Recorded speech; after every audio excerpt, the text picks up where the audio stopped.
Você sente raiva do seu marido porque você acha que ele tá de sacanagem, porque na sua cabeça era só ele fazer mais força de vontade. Você deve ter alguma crença desse tipo e ao mesmo tempo você deve pensar que fazer um curso para fazer o seu marido parar de beber é algo que está sendo dado só para o outro. Só que, pelo menos o curso ACA que eu ofereço de tempos em tempos, ele funciona de uma forma diferente. Apesar de que o objetivo é fazer quem você ama parar de beber, ele é um curso para você. Ele é um curso que você vai se desenvolver. Você vai desenvolver capacidades.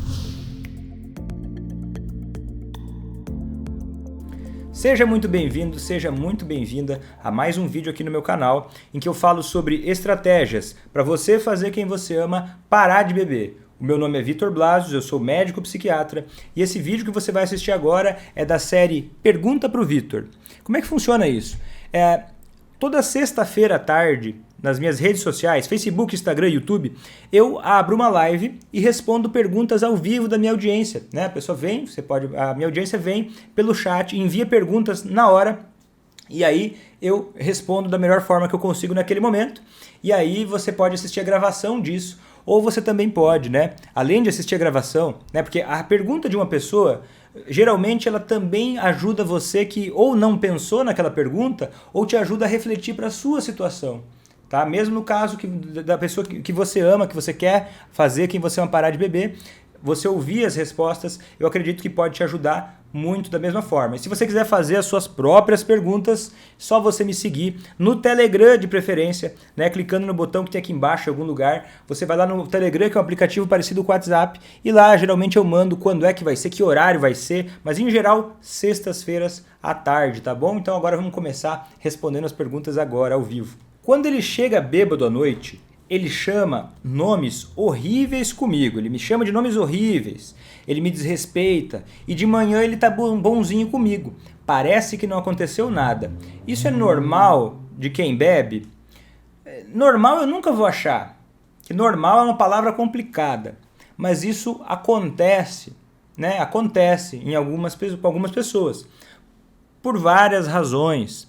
O álcool intoxica a mente, o álcool prejudica o funcionamento cerebral e ele deixa a pessoa mais impulsiva, ele desregula as emoções e também ele age através de uma substância chamada GABA no centro da memória e ele acaba fazendo que a pessoa tenha uma coisa chamada amnésia anterógrada. Quer dizer o quê? Ele não lembra mesmo às vezes, muitas vezes ele não lembra mesmo o que fez, o que falou e às vezes talvez por não lembrar pode ser que ele haja como se nada tivesse acontecido, bonzinho. Por quê? Porque não fica muito claro aquilo marcado na memória dele. Pode ser que ele lembre só flashes ou nem se lembre.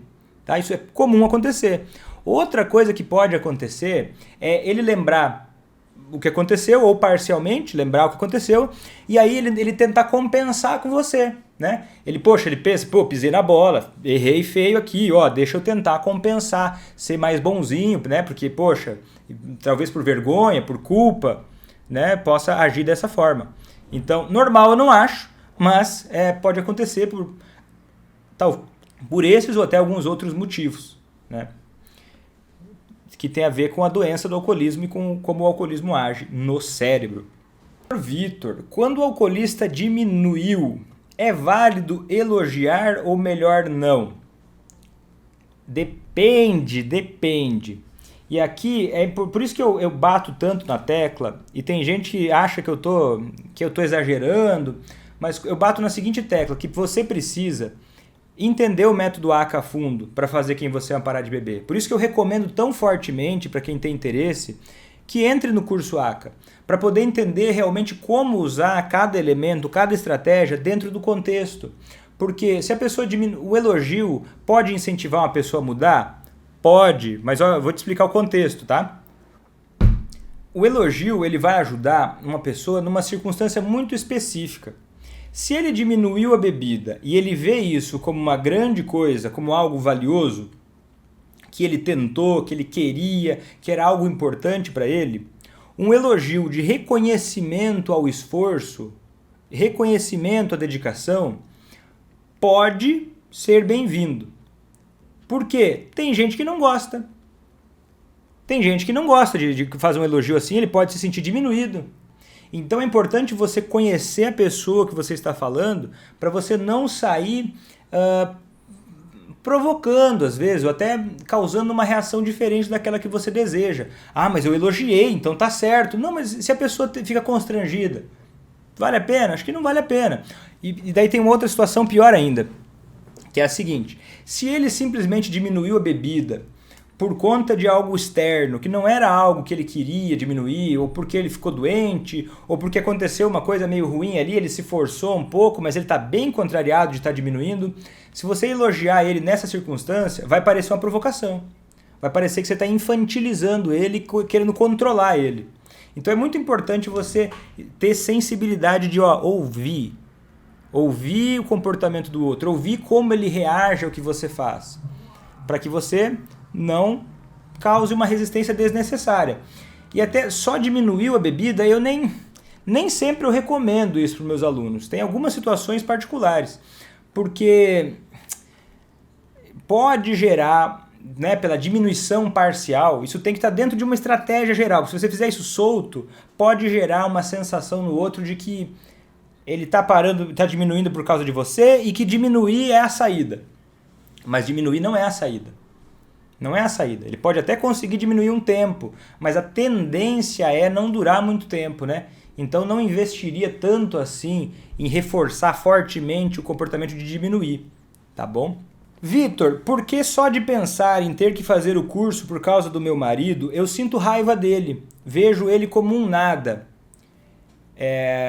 Ele percebe que tem um problema, mas acha que vai resolver sozinho. Porque você não entende a doença do alcoolismo. E aí você acha, eu acho, tá? Uma hipótese minha. Você sente raiva do seu marido porque você acha que ele tá de sacanagem, porque na sua cabeça era só ele fazer mais força de vontade, era só ele ser mais maduro, era só ele ser menos doente, é só ele fazer um pouco mais de força. Talvez você fique pensando que se ele te amasse mesmo, ele pararia de beber, né? Você deve ter alguma crença desse tipo e ao mesmo tempo você deve pensar que fazer um curso para fazer o seu marido parar de beber é algo que está sendo dado só para o outro, é algo só para o outro. Só que, pelo menos o curso ACA que eu ofereço de tempos em tempos, ele funciona de uma forma diferente. Apesar de que o objetivo é fazer quem você ama parar de beber, ele é um curso para você. Ele é um curso que você vai se desenvolver, você vai desenvolver capacidades emocionais, de comunicação, para dominar situações assim, para você nunca mais se sentir presa em relação a isso, e para você ter clareza sobre o real inimigo, que não é o seu marido, é a doença. E olha, pensa aqui comigo, se a doença do alcoolismo fosse tão simples assim, ela não existiria, porque ninguém é idiota, ninguém é burro, fulano é burro, não existe isso. As pessoas não querem, são tão tonga assim, que elas vão lá e se perdem, porque são tonga. Não é assim. O alcoolismo ele vai cheio de armadilhas, né? É como se fosse assim, cheio de armadilhas mentais, cheio de armadilhas que faz a pessoa se confundir, se atrapalhar, demorar para perceber a necessidade de mudança, age em áreas do cérebro responsáveis pela motivação, e aí faz com que a pessoa tenha mais dificuldade ainda para ter iniciativas para mudar. E é por isso que é tão poderoso quando alguém de fora começa a agir estrategicamente, para bater contra a doença, no bom sentido, para agir contra a doença, para conseguir fazer com que a pessoa que você ame se esforce mais. Porque você fazer o curso ACA não é você agora passando a ser, vamos dizer assim, agora tudo na minha vida é para o meu marido, agora eu vou fazer de tudo para ele. Não, é justamente uma forma de você ter mais poder para gerar mais atitude nele. E talvez até para salvar o seu casamento, se isso interessa, né, contra a doença, ou até para salvar o futuro dos seus filhos, né? Que a diferença de ter um pai que tem alcoolismo e um pai que não tem é totalmente diferente, né? Então você pode... Tudo isso são oportunidades para você. E se você sente raiva é porque você não enxerga isso. Você deve estar presa numa ideia de que não, porque achando que o alcoolismo não é doença, ou achando que você vai ter que agora começar a fazer tudo por ele, quando não.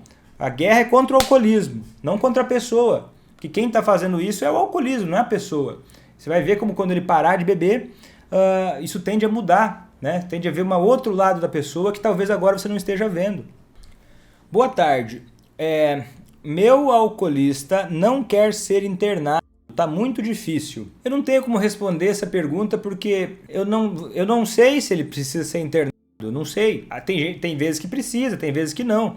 Quando precisa muito, muito, muito, muito, a opinião dele nem importa. E quando precisa, mas não é tanto assim, aí vale a pena fazer estratégias para que ele queira, aceite, se for necessário. Mas daí isso é parte do problema, não é um impedimento para fazer quem você vai parar de beber. E não pense que a internação ela é uma coisa salvadora. Ela pode ser como parte de uma estratégia bem organizada. Mas não enxerga assim, não. Tem muita gente que sofre à toa, porque não entende, né, que uma internação ela pode ser parte do processo para algumas pessoas. Mas se ele internar e voltar e você continuar do mesmo jeito com ele, vai queimar dinheiro na internação. Porque daí vai voltar no mesmo contexto, com uma série de talvez pontos cegos que você não enxerga, e aí às vezes coloca a perder o esforço que ele pode fazer lá. Olha para o que você está fazendo, né? A dificuldade sempre a maior sua. A pessoa mais difícil para você fazer quem você vai parar de beber está no espelho da sua casa, é você. Esse é o mais difícil para cada um de nós, para qualquer um de nós. Vitor, o que você acha quando a pessoa vai para um centro de cuidados contra a vontade dela? Você acha válido quando tem outra saída? Quando não há outra saída, a resposta é válida sim, claro que é válido. Claro que é válido. E não é só a minha opinião, não, porque medicina não se faz só de opinião de especialista. A medicina se faz também se faz principalmente até de ciência, de pesquisa científica, séria. E a gente já tem muita literatura sobre isso, inclusive um dos maiores centros, um dos maiores institutos de tratamento, de pesquisa em álcool e drogas, o NIDA, né? Ele, dos Estados Unidos, ele preconiza como um dos princípios do NIDA, né? É que o tratamento, né? A ajuda que profissional que o alcoolista pode precisar, ela não precisa ser sempre deixa eu reformular. Mesmo que essa ajuda profissional seja contra a vontade do alcoolista, ela pode sim ser benéfica quando bem indicada. Ela pode sim ser efetiva quando bem indicada. Se você me disse que não tem outra saída, e aí eu não vou poder argumentar em relação a isso, não tem nem condições aqui, mas com o entendimento de um bom profissional que entenda bastante de alcoolismo e ele olhe e diga, olha, eu vejo isso como uma boa saída, eu vejo isso como a melhor saída no momento, pode ser a medida maravilhosa. Uma delas, né? Pode ser um início maravilhoso de uma jornada de sucesso, sim. Mas tem que cuidar porque tem muita gente que usa isso como uma forma de simplesmente jogar o problema para baixo do tapete. E eu não quero julgar isso, né? Às vezes a situação está difícil, você quer descansar um pouco. Mas descansar errado pode custar caro no futuro. Então, investe para procurar uma opinião de um bom profissional, investe para procurar, né, tempo, energia, o que você puder, para você ter uma avaliação bem feita. Isso é o mais importante numa situação assim. Ter uma avaliação bem feita, para tomar uma estratégia que vá funcionar. Mas ela pode sim ser muito eficaz, começando assim. Né? Não o resto da vida assim, mas começando assim. Já fiz, tá? Já fiz. Muitas vezes já fiz. Já internei pessoa contra a vontade, né? A família querendo, desenhando uma estratégia para isso. Já várias vezes já funcionou muito bem. Né? Tem os seus desafios, mas pode ser muito bom. Vitor, a abstinência do álcool, ela vai e volta mesmo parando de beber? Não. Não. A abstinência alcoólica, ela ocorre, ela é um processo físico, principalmente físico, né? Pode até ter sintomas psicológicos associados, mas é mais físico, que ocorre com a retirada do álcool, né? Pode acontecer com retirada de algumas medicações, por exemplo. Mas se a pessoa tá sem beber nada, né? Tá sem beber nada, sem usar nenhum remédio que poderia simular isso, ela não vai ter sintomas de abstinência que vão e voltam, não. Eles vão começar, vão ter um pico, vai ficar ali pelo segundo, terceiro dia é o pico, vai piorar o segundo, terceiro dia e depois vai baixando. Umas 2 semanas tende a ficar, uma semana vai diminuir bastante, a segunda semana diminui bem mais e aí tende a ficar estabilizado. Por quê? Porque a abstinência ocorre pela produção do cérebro de glutamato, em compensação ao álcool, tá? Tem outros vídeos que eu explico melhor isso. E aí o cérebro já não vai estar mais com estímulo para produzir, e isso vai normalizar. Agora, existem alguns casos raros que eu nem sei se vale a pena eu falar aqui, tá? Porque isso aqui é uma coisa que 90%, 99% dos psiquiatras não sabem. Tem que ser alguém que trabalha mesmo com isso. Então, alguns raros casos acontece de uma pessoa ter uma coisa chamada abstinência protraída. Quer dizer o quê? É uma abstinência que vai ter sintomas depois de, sei lá, 2 meses. Dependendo, com álcool é mais raro acontecer depois de além de 2 meses, mas não é impossível. Mas aí não vai ter tremores, vai ter alguns outros sintomas mais leves, tipo assim, dor de cabeça, uma ansiedade estranha que não melhora com outro tratamento. E aí um bom profissional vai conseguir fazer uma desintoxicação mais tardia. Mas a abstinência que vem e volta, não. Mas tem que cuidar uma coisa. Às vezes a pessoa pode ter sintomas parecendo abstinência, tipo assim, parou de beber e faz 1 mês que não bebe. Não é mais para estar tendo abstinência, certo? Na maior parte das vezes. Agora, ele tá lá, teve uma crise de ansiedade, teve até um pouco de tremor nas mãos. Isso pode ser uma crise de ansiedade. Pode ser uma crise de fissura, desejo de beber. Uma crise assim, de um desejo intenso de beber, que ele ficou mal, ficou agitado e tal, e durou algumas horas e passou, ou durou alguns minutos e passou, mesmo sem ter bebido. Né? Isso pode acontecer em alguns casos e tende também ao longo do tempo, isso vai diminuindo. Até a longo prazo isso tende a acontecer muito menos e em menor intensidade. A Laila está falando que não dá para dar liberdade ao meu marido. O que fazer? Um pouco de liberdade e ele dá trabalho. Laila, você está plantando o que você está colhendo o que você plantou, Laila. Você criou uma arapuca, você criou uma prisão e você começou a achar na sua cabeça que você tinha o poder de prender e soltar, prender e soltar, prender e soltar. E ele começou a se acostumar com isso, e você também. E aí o que acontece? Ele fica achando, talvez, nessa dinâmica oculta que vocês ficam vivendo, em que você é a pessoa que escolhe, que prende e solta, nessa dinâmica oculta, muitas vezes ele pode ter a sensação, né, de que você é a pessoa responsável por decidir, por pensar, que não cabe a ele. Tipo uma criança, um bebê. Ah, é o meu pai e minha mãe que tem que dizer o que é certo e errado. Eu mesmo, eu faço o que eu quiser. Entende? Mas isso assim, ó, é uma ação e reação. Você alimentou esse negócio durante muito tempo para estar desse jeito. Você vai precisar reconstruir isso daí. Por isso que ele te dá tanto trabalho. Você criou uma jaula, uma gaiola sem querer, mas criou, está colhendo o que está plantando, infelizmente. Vitor, mas eu não fiz por mal. Eu entendo, eu acredito de verdade que você não fez por mal. Mas e aí? Mas o que você vai fazer de agora em diante é o que mais importa, né? Vitor, não desisti do curso, estou em tratamento. Posso dar uma sugestão? Validade do curso por 2 anos. Não dá. Não tem plano de fazer isso aí, não. Senão, Vitor, estende a validade do curso para 2 anos, estende a validade do curso para eternamente. Tem vários motivos para não fazer isso. Um deles é que custa para mim manter o curso. Custa equipe, custa horário de suporte, custa a plataforma, tudo é caro. Esse é um motivo. Outro motivo é o seguinte, eu lembro que quando eu estudava, eu estava no colégio, a aula começava 7h30, se eu não me engano. E era muito comum eu me atrasar para a aula. Chegava na aula lá, 15 minutos depois, e às vezes tinha que ficar esperando a segunda aula, era horrível. E eu ficava pensando, meu Deus, que sonho seria se a aula começasse às 8 da manhã. E aí eu mudei de colégio e a aula começava, adivinha? Às 8 horas da manhã. E sabe o que aconteceu com o Vitor, menor, na escola? Chegava atrasado. Por quê? Porque não tem a ver com o horário do colégio. Tem a ver com a forma que você adequou a sua expectativa. Você entende? Então eu acredito que é importante você valorizar e se puxar. Né? 1 ano é tempo suficiente para a imensa maioria das pessoas assistir várias vezes o curso.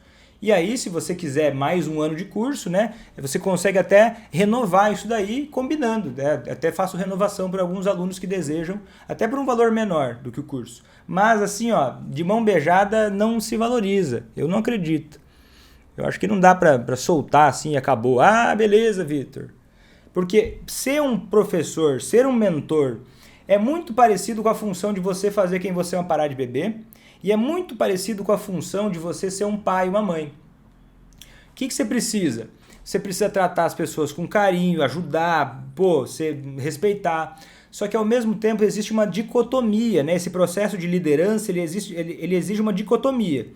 de um lado você ser acolhedor e do outro lado você colocar certos limites, você ser um pouco mais duro, né? De um lado você ajudar e do outro lado você colocar os seus termos. De um lado você ser mais maleável, do outro lado você ser mais duro. Essa dicotomia da liderança é o que que gera crescimento no outro, né? Se você busca fazer quem você ama crescer, você não vai abandonar. Você vai cuidar, você vai estender a mão, mas ao mesmo tempo, tem momentos em que você vai jogar uma real, você vai ser um pouco mais duro. Isso é muito importante em qualquer processo que você está ajudando uma pessoa, né? Se você for despencar muito para um lado ou para o outro, tende a desorganizar e quebrar esse equilíbrio e você não avançar, né? Seja fazendo quem você ama parar de beber, seja educando seu filho, seu cachorro e tudo. Então tem momentos, né? Se deixar, sei lá, uma criança comer o que ela quiser, ela vai comer só Doritos, talvez só salgadinho, só doce. Mas tem momentos que ela precisa de brócolis, né? E o bom pai, a boa mãe, ele oferece brócolis também, porque ele é necessário, né? Ele é necessário para o crescimento. Por que ele não bebe em outros lugares, somente no bar? E diz que quando vê, já bebeu. Olha, o bar... Vamos ver se eu consigo colocar. O bar... Vamos ver se eu consigo colocar. O bar, ele é... Se ele bebe só no bar e não em outros lugares, é porque o bar é um gatilho para ele. Só que assim, é um gatilho, quer dizer o quê?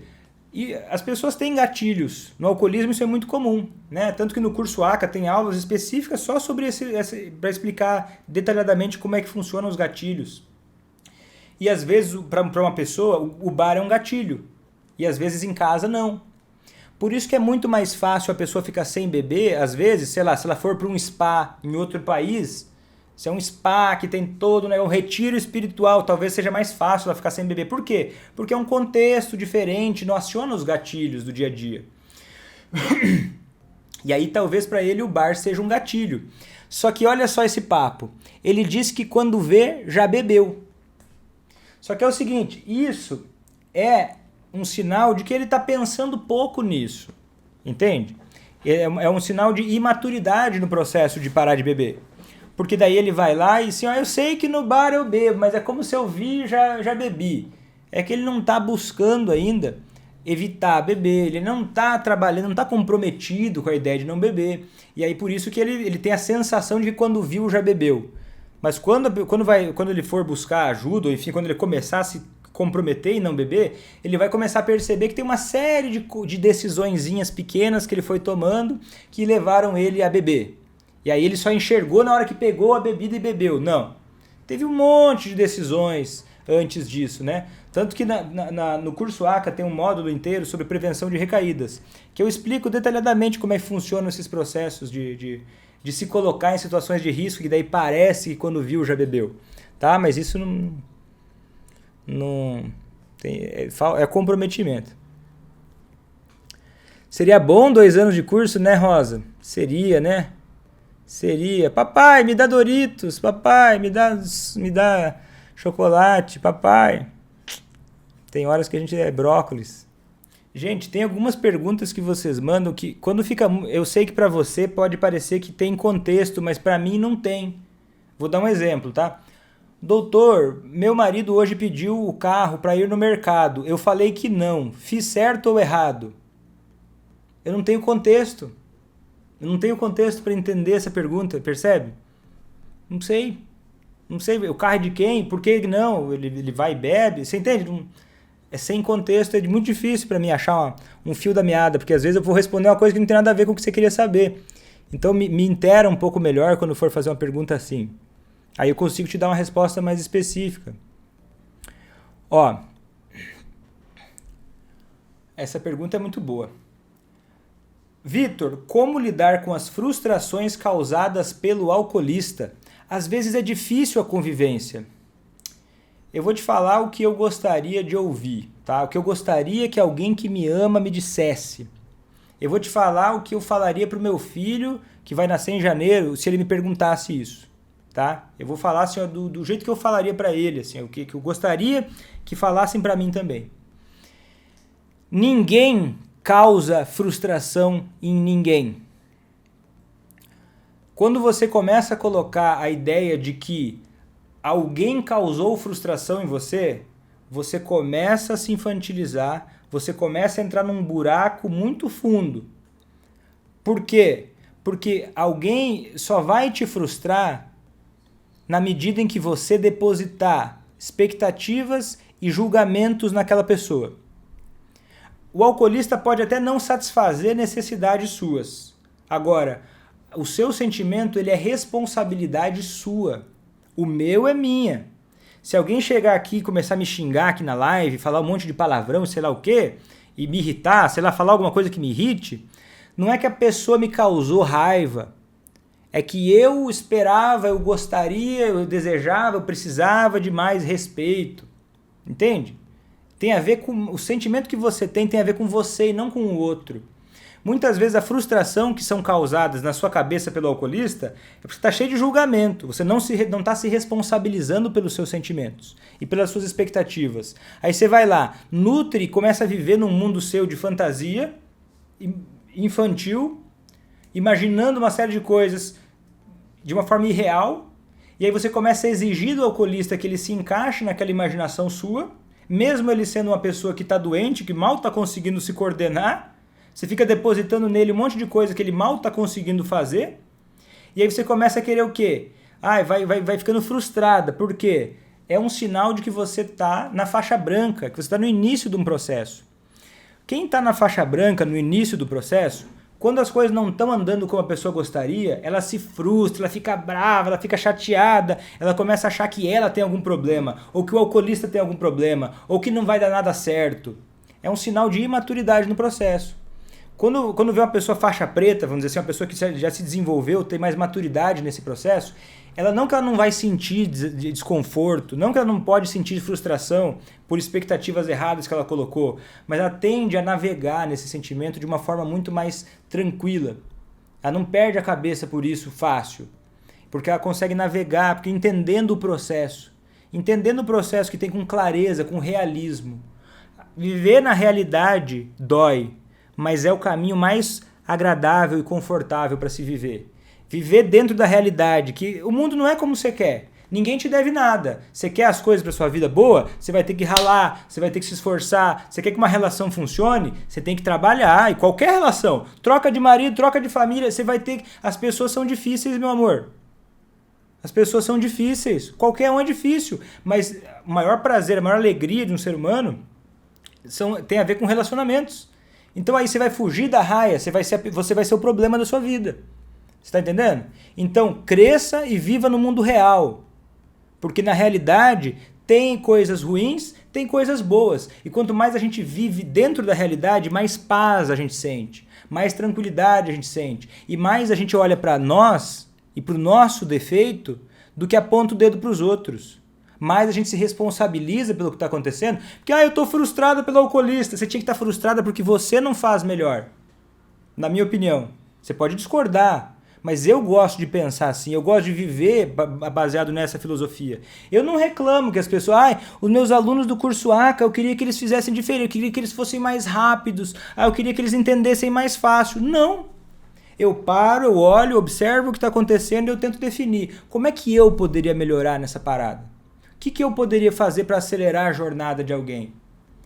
Se eu estou frustrado, que eu acho que alguém não está sendo como é que eu quero, eu me treino, me trabalho para isso, busco isso, é um objetivo, né? Uma coisa que eu tenho na minha cabeça, eu olho para o que eu preciso fazer. Isso vale para qualquer área da vida, eu não tenho o salário que eu acho que eu mereço, me frustro. Você não está merecendo tanto quanto você acha. Essa é a verdade. Mas o alcoolista que está me decepcionando. Você não está fazendo a sua parte tanto quanto você acha que está.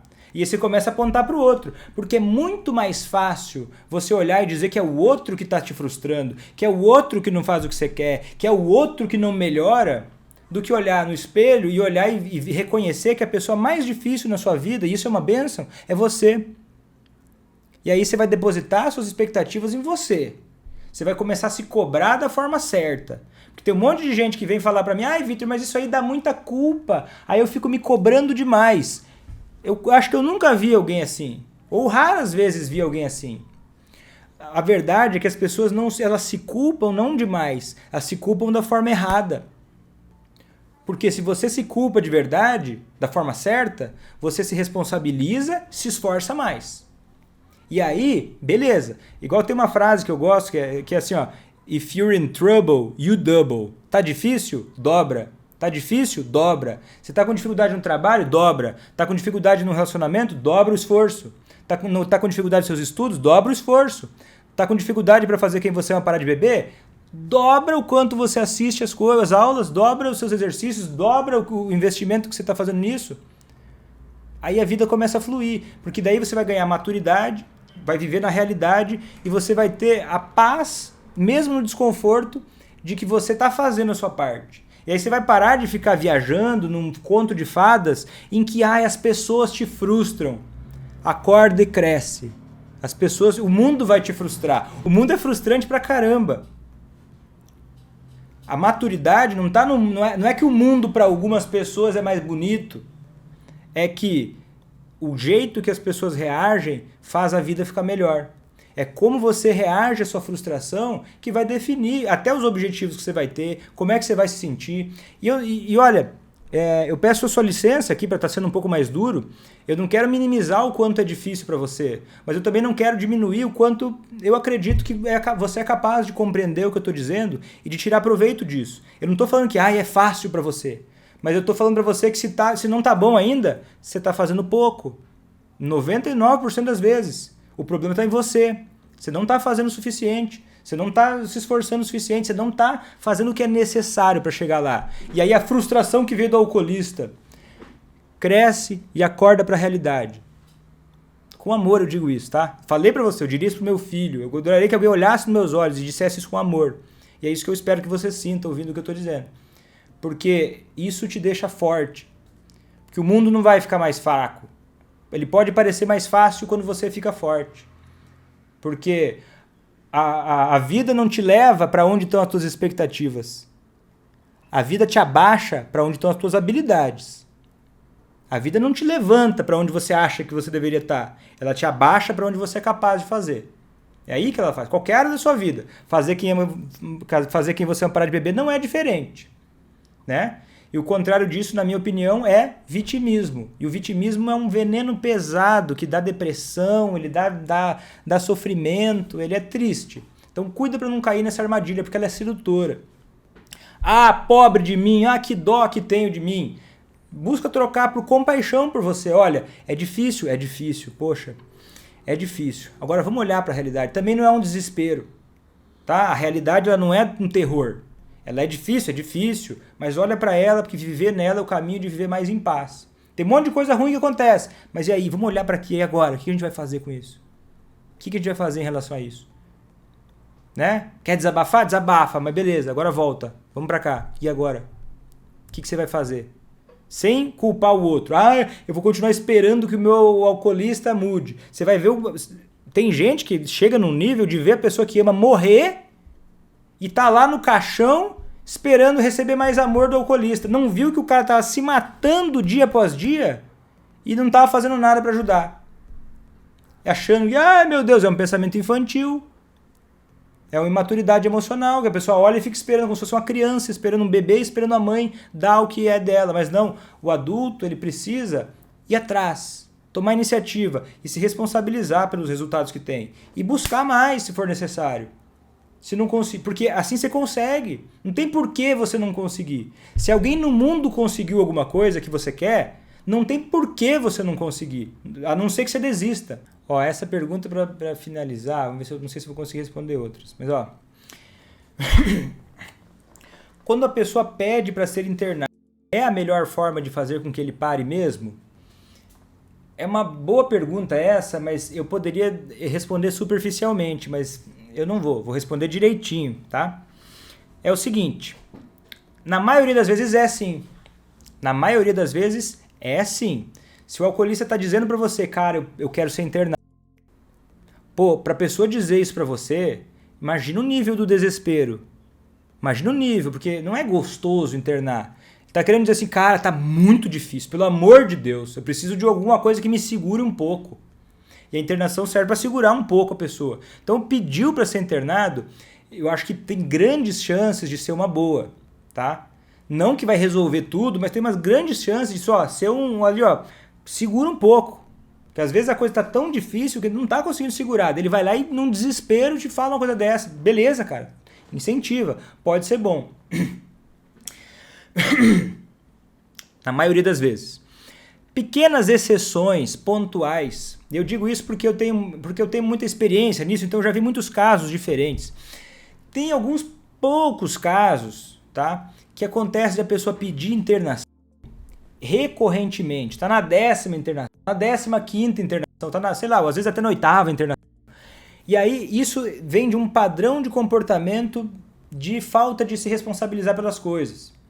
Entendeu? De falta de comprometimento com o tratamento fora, de falta de comprometimento com outras coisas, e aí acaba virando a internação, acaba servindo a um propósito não ideal. Isso pode ser resolvido de duas formas. Um psiquiatra orientando tudo isso, um bom psiquiatra, e uma boa equipe de internação para captar tudo isso. Uma equipe de internação que é rara, infelizmente, mas que vai conhecer a história da pessoa, que vai montar um plano de tratamento. Eu fazia assim, conhecia a história de antes, tinha um plano de tratamento para depois. Não é só chegou internou, eu faço as visitas médicas lá e beleza, fica 21 dias, vai embora. Isso aí é muito pouco para resolver um problema complexo, né? Mas pode ser bom para muita gente. Mas ó, pediu para ser internado, resumindo a forma mais curta, pode ser uma boa. É a melhor forma para que ele pare mesmo? Aí a pergunta é mais difícil. A melhor forma não é necessária. Porque assim, a melhor forma a gente descobre depois. A gente tenta o que é melhor, tenta o que a gente acha que é melhor, tenta o que dá para fazer agora, até que consiga fazer algo melhor. Mas não fica pensando, é o melhor, meu Deus, pode ser que não seja o melhor, talvez não seja o melhor. Mas se você continuar aprendendo, buscando entender, daqui a pouco você vai encontrar o que é melhor. E vai fazer o que é melhor. Isoladamente não é o melhor. Ah, internou, saiu, tá curado. Não, isso não existe. Não tem lógica isso aí. Mas pode ser bom para dar um freio, né? Em alguém que tá precisando, às vezes pode estar precisando. Tem uma aluna minha, da primeira turma, era muito difícil, o esposo dela, ele bebia o tempo todo, pesado, destilado. E o que acontece? Ela começou a aplicar as coisas do curso nele, e ele até ficou sabendo que ela estava fazendo o curso, e ele falava para ela que ele achava uma piada, que esse cursinho de internet aí, que ela jogou dinheiro fora. E aí ela não parou, continuou aplicando o curso com ele, né, as técnicas do curso. E aí o que acontece? Ele começou a demonstrar mais comprometimento, buscou ajuda sozinho, né? Foi lá, marcou as consultas com o psiquiatra para ele próprio, começou a buscar ajuda, só que ele não parava de beber. Passou 1 mês, passou 2 meses e não parava de beber. O que acontece? Ele próprio combinou com o psiquiatra dele, falou assim, cara, eu não tô conseguindo, preciso dar um freio, preciso internar. E ele internou. E eu vou te dizer, ele ficou 2, 3 dias internado. E aquilo ali já ajudou muito ele. Depois ficou em casa com um regime diferente lá, que o psiquiatra fez, de acompanhamento mais próximo. E aí ele conseguiu. E daí ficou meses e meses sem beber. Desde a última vez que eu falei com eles, estava sem beber ainda. E isso foi uma coisa importante, né? Foi algo importante no processo. Por quê? Mas tudo isso nasceu do comprometimento que primeiro ela acordou e buscou as informações, aplicou e gerou nele comprometimento para ele buscar isso. Isso que mudou tudo, tá? Então o melhor é isso. A internação pode ser parte da parada, mas sem o resto, ela acaba não sendo suficiente muitas vezes. Vitor, o alcoolismo é hereditário? E sendo hereditário, existe a possibilidade de cura ser total ou parcial? Olha, veja só. Doenças mentais, elas nunca, ou quase nunca, são 100% hereditárias. O que é uma doença hereditária? Quer dizer que a pessoa tem genes que fazem com que ela desenvolva essa doença, independente do que aconteça. Mas a maioria das doenças, principalmente mentais, elas têm um envolvimento, tem alguma coisa genética, mas tem principalmente um envolvimento ambiental, né? O ambiente vai propiciar isso, né? Por exemplo, se não existisse álcool no mundo, adivinha o que ia acontecer se o álcool não existisse? Não existiria alcoolismo, tá entendendo? Então não tem como uma doença ser 100% hereditária nesse caso. Tá entendendo? Apesar de que existe mais fator de risco quando a pessoa tem familiares que tiveram alcoolismo. Tem mais fator de risco para a pessoa desenvolver o alcoolismo. Mas, é o seguinte, não precisa nascer premiado para ter alcoolismo. É uma doença muito democrática. Você pode ter, eu posso ter, qualquer pessoa pode desenvolver alcoolismo. Ninguém está imune ao alcoolismo. Não existe um ser humano oficialmente, carimbado, imune ao alcoolismo. Qualquer um pode desenvolver. Continua bebendo sem controle para você ver. Continua seguindo aí, vê. Se uma hora você tropeça aí e se perde, desenvolve alcoolismo. Pode acontecer com qualquer pessoa. Tanto que tem vários especialistas em alcoolismo que são muito criteriosos. Muitos nem bebem e muitos bebem muito pouco, sabendo que o álcool não é seguro. Agora, dito isso, ser hereditário ou não já passa a fazer um pouco menos de diferença depois do tempo, né? Tem muitas pesquisas que tentaram classificar o alcoolismo, né? Que no final das contas nunca se mostraram assim muito preditoras de prognóstico, assim, dizendo quem que vai melhorar, quem que não vai, a cura vai ser assim com um ou outro, porque a gente não entende hoje o alcoolismo como algo que tem cura. O alcoolismo não tem cura. Por quê? Porque o que a gente tem, né, o que é mais oficial, né, hoje em dia, é entender que o alcoolismo não tem cura. Por quê? Porque ele é uma doença ligada ao aprendizado cerebral dos hábitos. Quer dizer o quê? Quando você desenvolve um hábito, tipo assim, andar de bicicleta, você tende a não desaprender aquele hábito. Talvez faça 20 anos que você não anda de bicicleta, mas o dia que você subir numa bicicleta, o seu cérebro já conhece aquele caminho e é muito possível que você saia pedalando e andando. A não ser que você sofra uma lesão cerebral, destrua parte do seu cérebro, aí você desaprende, porque o nosso cérebro não desaprende coisas. Ele aprende coisas novas, mas ele não desaprende o que ele aprendeu. Né? E o alcoolismo é como se fosse uma doença do aprendizado. O que seria a cura no alcoolismo? Seria a pessoa poder beber moderadamente e aquilo ser seguro e ela não se perder mais adiante. Mas isso não costuma acontecer. Quando a pessoa já desenvolveu o alcoolismo, se ela voltar a beber, a tendência é que ela pode até demorar semanas, pode até demorar meses, raros casos, pode até levar alguns anos, mas ela vai se perder de novo. Então não tem cura. Entende? Inclusive, um dos maiores pesquisadores de alcoolismo do mundo é um cara chamado Marlatt. É um dos maiores fundadores, um dos principais pesquisadores da prevenção de recaídas e é autor do modelo mais famoso e mais eficaz que a gente tem hoje para tratar alguém para parar de beber. Era um alcoolista e no final da vida dele recaiu. Né? Teve um câncer, diz a lenda, né? Que teve um câncer e aí teve um momento de recaída no final da vida dele. Por quê? É uma doença que precisa de atenção, não é uma coisa qualquer. Então não tem como ser parcialmente ou totalmente curado. A pessoa nunca mais poderá beber. Nunca mais poderá beber. E até o dia que ela morrer, ela vai ter risco. Por isso que eu falo aqui numa sobriedade sólida. Eu não falo, em nenhum momento eu falo a cura do alcoolismo. Eu falo sobriedade sólida. Mesma coisa serve para obesidade. Obesidade não tem cura, mas a pessoa pode ficar magra. Mas se ela voltar a comer, enfim, tende a voltar a engordar. Você entende isso? Com o alcoolismo é a mesma coisa. Só que, claro, mesma coisa, mesma ideia geral. Né? A pessoa não vai poder beber. Não dá. E a maioria tenta, viu? Tem um monte de histórias bem ruins de pessoas que ficam tentando, mas não dá. E é uma notícia ruim, é uma pena, né? Porque geralmente quem desenvolve alcoolismo muitas vezes gosta de beber, acha importante. É uma pena, mas a gente vive com limitações e pode viver muito bem com limitações, né? Porque liberdade de verdade não é você poder fazer tudo. Liberdade não é você, eu posso fazer tudo, eu posso falar o que eu quiser, eu posso fazer o que eu quiser. Isso não é liberdade. Liberdade é você não precisar fazer nada. Entende? Essa que é a real. Esconder as bebidas do alcoolista, Vitor, resolve alguma coisa? Resolve. Se ele não tiver nenhuma outra bebida naquele dia e você escondeu e ele não achar, aquele dia ele não vai beber. Se esse é o seu objetivo, ele não beber naquele dia, talvez você considere resolvido.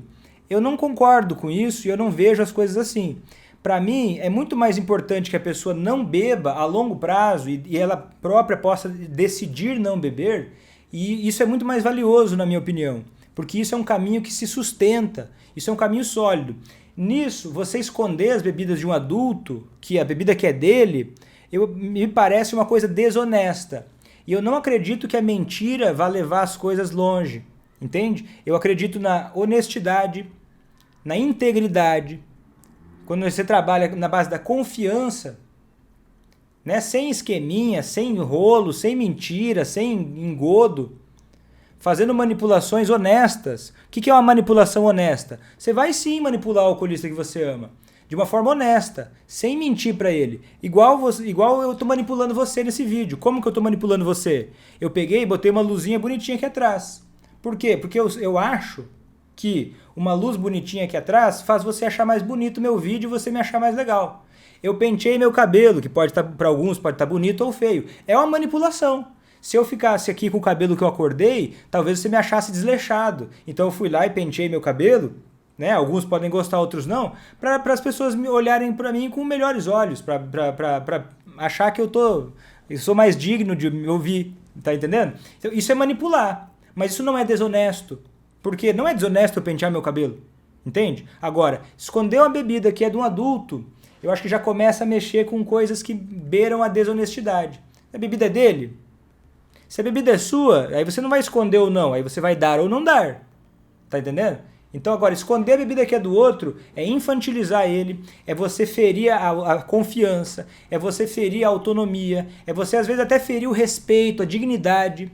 Ah, Vitor, mas ele tem um problema com álcool, mas segue no caminho certo, sem pegar atalhos que parecem atraentes, porque o raciocínio impulsivo e imediatista, ele é farinha do mesmo saco que o alcoolismo. O oposto do alcoolismo não é a sobriedade, é ter um estilo de vida que a sobriedade seja a coisa mais lógica, é ter um estilo de vida mais maduro, é ter um estilo de vida que mais não ingênuo, que entenda das limitações e consiga viver estrategicamente superando dificuldades, com honestidade, né, com relações reais, conexão significativa, né, e com objetivos na vida. Esconder as bebidas é uma coisa muito baixa, na minha opinião. É muito pouco, né, para alguém que quer um objetivo maior. Se você acha que se ele não beber hoje te deixa satisfeita para o resto da vida, aí talvez você considere resolvido. Eu não é o meu critério. Certo? Então é isso aí, gente. Eu gostei. Vocês gostaram do Pergunta pro Vitor de hoje? Me conta aqui nos comentários para eu saber se foi legal, se valeu a pena, se eu faço semana que vem ou não. Então é isso aí, esse foi o Pergunta pro Vitor de hoje. Eu espero que você tenha gostado. Me conta aqui nos comentários se você gostou dessa live de hoje, se você alguma pergunta te ajudou, qual foi o seu maior insight, ou deixa a sua pergunta aqui embaixo. É bem legal, para mim é muito importante ter esse feedback seu, me ajuda a entender se eu estou fazendo um conteúdo que te ajuda ou não, para você, para te ajudar no caminho de fazer quem você é parar de beber sem deixar de cuidar de si. Quer fazer sua própria pergunta? Aparece nas minhas redes sociais, sextas-feiras à tarde. Se inscreve no meu canal do Telegram. O Telegram é um aplicativo parecido com o WhatsApp. Então, eu posto áudios lá, eu posto conteúdos extra. E também lá eu aviso, vai ter pergunta pro Vitor tal dia. Né? Geralmente sexta-feira. O horário às vezes varia um pouco, perto das 3 horas, às vezes um pouco mais tarde, dependendo de alguma situação aqui. Tá? Então, e compartilha com outras pessoas, tá? Curte e até a próxima. Tchau!